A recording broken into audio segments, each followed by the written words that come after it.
Volvemos con el tema porque seguramente ustedes recuerdan la polémica que hubo alrededor de Tim Ballard. Tim Ballard es un hombre que ha dedicado a investigar y desmantelar redes de trata de niños, tal vez el delito más inmundo que hay en la Tierra.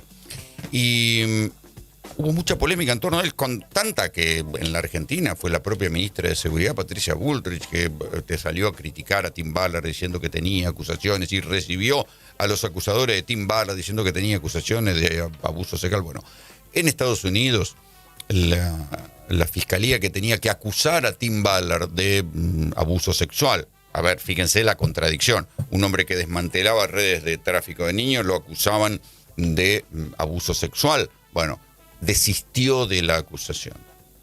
Yo tuve oportunidad de entrevistarlo a Tim Ballard y él me contó cómo venía esta acusación y me dijo, mira, tarde o temprano esa acusación se va a caer, y esa acusación finalmente se cayó. Tim Ballard ahora acaba de presentar, hace un par de semanas en cines, un documental con una de las historias más increíbles de trata de niños, porque descubre cómo en la guerra de Ucrania había organizaciones holandesas que iban ahí a buscar niños y querían, con la excusa de que les iban a dar refugio y asilo a los huérfanos, llevárselos y meterlos en redes de trata. A partir de ahí se corta, él descubre eso, se corta, y después descubre que esos mismos holandeses, que puede sonar increíble, promovían un partido político que quería legalizar las relaciones sexuales con menores de edad, estaban refugiados en México y Ecuador. Lo tengo en línea, Tim Ballard. Tim, querido, ¿cómo te va? Hola, mi amigo, ¿cómo estás? Bueno, contame qué pasó con la acusación, porque se suponía que eras un abusador tremendo. Bueno, todos tienen que entender cómo pasó esto, como ya te conté, Rolando. Después de Sonido Libertad, el presidente Trump me había que yo postulara para ser senador de Utah, junto con el Congreso, que estamos a punto de hacer el Sound of Freedom Act, el acto de Sound of Freedom. Y Sound of Freedom, más de 100 millones de personas ya lo habían visto. Entonces esto empezó, todos los actos en contra de mí, ilegales en contra de mí. Ellos no querían que yo exponiera la verdad. No querían que yo tenía el poder de Trump y el Congreso para exponer y rescatar niños en la frontera, el abuso de niños sexual que está conectado con la iglesia mormona, que todos ya sabíamos esto. Entonces ellos empezaron una campaña para destruir mi vida. ¿Y qué mejor manera de hacer esto sino acusarme de la misma cosa que yo lucho? Entonces, las demandas empezaron hasta demandaron a mi propia esposa por abuso sexual. Cualquier persona que empezó a defenderme públicamente recibieron demandas también e investigaciones sobre acusaciones que son falsas. Estas personas, las mismas personas, Celeste Boris y los otros que visitaron a la ministra Burrick, ellos van a la cárcel ahora. Están a punto de recibir cargos por crímenes Patricia conectados Bullrich, con la trata de niños. La ministra Bullrich le creyó a los que te acusaban. No sé cómo uno puede creer si hace una búsqueda simple por el internet. Y nadie me habló de esto. Fue loco. Fue un error que hizo ella. Yo le perdono, pero es un problema. Porque lo que está pasando con el mismo presidente Milei es la misma estrategia. Entonces, ellos deben de estar acostumbrados a esto, ¿no? Son las mentiras que atacan a los que están tratando de hacerlo su mejor en su trabajo.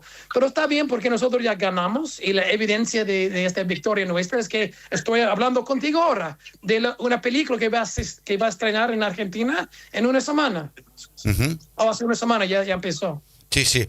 Y una de las cosas que a mí más me llamó la atención es que a vos te terminan atacando por lo que podías hacer desde la política. Cuando te entrevisté me llamó mucho también la atención la historia que vos me contabas, que con la excusa de que eran huérfanos, mandaban chicos a través de la frontera de México con un número de teléfono escrito en un brazo y no chequeaban quién estaba al otro lado de ese teléfono, si era un abusador, quiénes eran. ¿Qué más? ¿Y cómo era posible esto? Esto fue conectado de lo que ya dije, porque el Sound of Freedom Act estaba a punto de exponer todo esto que estaba ocurriendo en 2023. y yo, siendo agente encubierto en la frontera, yo sé exactamente lo que está pasando ahí. Lo que pasa es que Biden y Kamala Harris abrieron la frontera para que todos salieron, para que todos entraron, para que todos después votarían demócrata. Pero los traficantes tomaron ventaja de esto y empezaron a mover niños.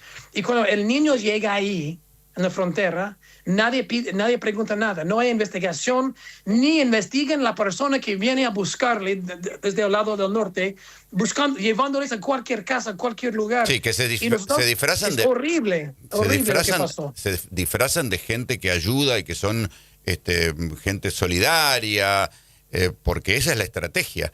Se disfrazan de gente que va a proteger a los huérfanos y en verdad los van a utilizar, porque un niño metido en una red de trata deja mucho dinero. Exactamente, y no solo no todos son orfanatos. Lo que el mundo va a ver es que muchos son secuestrados. Hay familias en Latinoamérica sufriendo mucho porque no saben dónde están sus niños. Muchos fueron secuestrados de países como Argentina, de Chile, de México, de toda Latinoamérica, llevados a la frontera y vendidos ahí, porque la demanda número 1 del mundo para sexo de niños, para la consumición, digamos, de la pornografía infantil, es los Estados Unidos. Entonces, el mercado ya existía y ahora los niños venían para cumplir, para ayudar y cumplir la demanda que existía ya en los Estados Unidos. Contame un poquito cómo eran estos muchachos de este partido político holandés que vos lograste meter a los 2 presos con la investigación de este documental que se estrenó ahora. Bueno, en la mayoría de los casos los pedófilos tratan de esconderse. En este caso no. Este caso es uno de un partido político que se llamaba Martijn. Martijn fue un partido que estaban tratando, como tú ya dijiste, a legalizar el sexo con niños.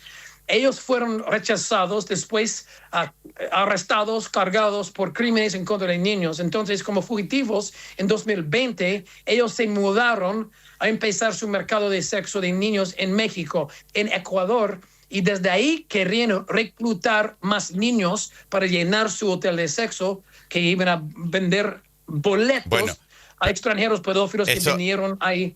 Ahí vos te infiltraste y tomaste contacto con el primero, que estaba en México. Y ese es ese que después termina preso, porque además lo increíble de esto que está en el nuevo documental de Tim, es que están los noticieros de la época cuando dicen... detuvieron al holandés que estaba en México, bueno, y después fuiste a Ecuador, donde habían armado en una localidad que se llama Canoa, habían armado un hotel sexual donde iban los holandeses y personas de otra parte del mundo a tener sexo con niños, y el pueblo del lugar consideraba que eran benefactores holandeses.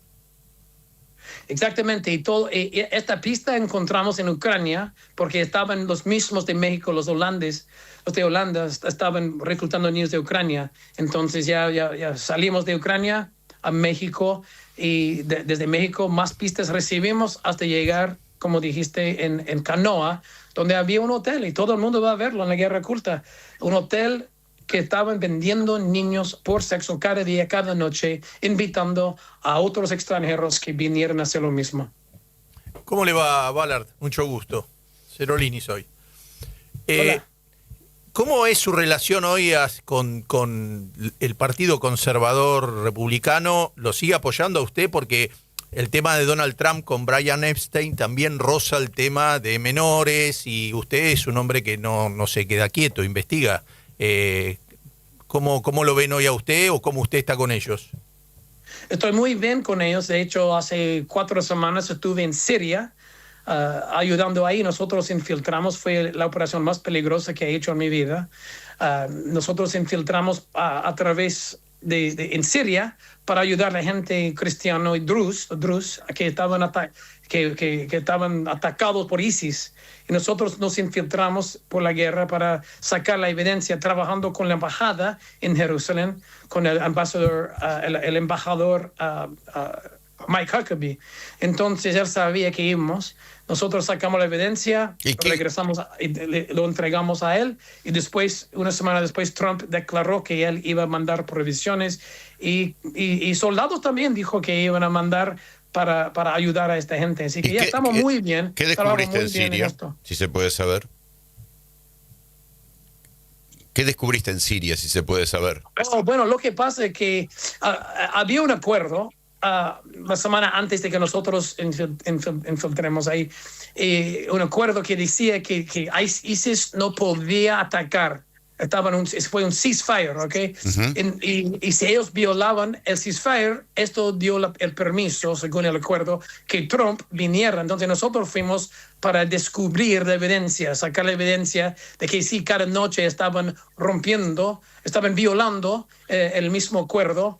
Y esto fue la evidencia que necesitaba el embajador de Jerusalén, que estaba monitoreando todo.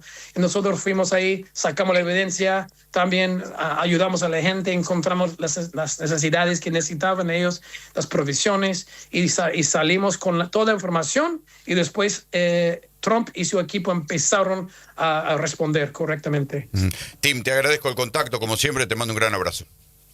Gracias, amigos, gracias. Nos vemos. Tim Ballard era agente de la CIA, uno no sé si seguirá haciéndolo después de lo que nos acaba de contar, pero como sea, toda su tarea, digamos, desmantelando redes de tráfico de niños, ahora queda sin